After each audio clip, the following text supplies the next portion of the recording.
هاني خرجت نحوس ضايقة بيا لمحان، وضيق المدينة كي الخاتم ولالي، ومتعود من طبيعتي من شاو الزمان نهرب كي تضيق للبر الخالي، ونتأمل ما خلق عظيم الشان باسمه نبدا مقالي. تربينا في البادية واحنا صبيان، وقعدت الصورة راسخة في تخيالي،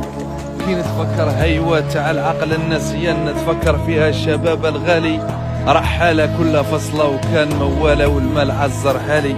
نتفكر من كنت صغير وكان متولع بالخيل لهب مشعالي،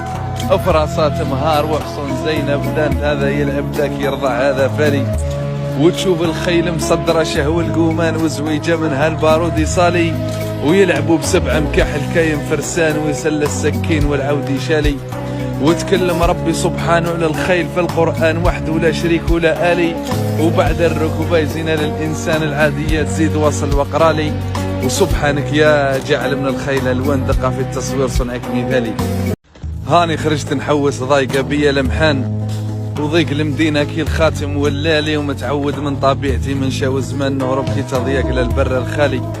ونتأمل ما خلق عظيم الشان باسمه نبدا مقالي. تربينا في البادية واحنا صبيان، وقعدت الصورة راسخة في تخيالي، كي نتفكر هيوة تاع العقل النسيان نتفكر فيها الشباب الغالي، رحالة كل فصلة وكان موالة والمال عزر حالي، نتفكر من كنت صغير وكان متولع بالخيل لهب مشعالي، افراسات مهار وحصن زينب دانت هذا يلعب ذاك يرضع هذا فالي،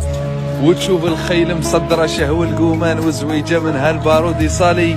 ويلعبوا بسبع مكحل كاين فرسان ويسل السكين والعود يشالي، وتكلم ربي سبحانه للخيل في القرآن وحده ولا شريك ولا آلي، وبعد الركوب يزين للإنسان العادية تزيد وصل وقرالي، وسبحانك يا جعل من الخيل الوان دقة في التصوير صنعك مثالي، ويلعبوا بسبع مكحل كاين فرسان ويسل السكين والعود يشالي، وتكلم ربي سبحانه للخيل في القرآن وحده ولا شريك ولا آلي، وبعد الركوب يزين للإنسان العادية تزيد وصل وقرالي، وسبحانك يا جعل من الخيل الوان دقة في التصوير صنعك مثالي، وسبحانك يا جعل من الخيل الوان دقة في التصوير صنعك مثالي.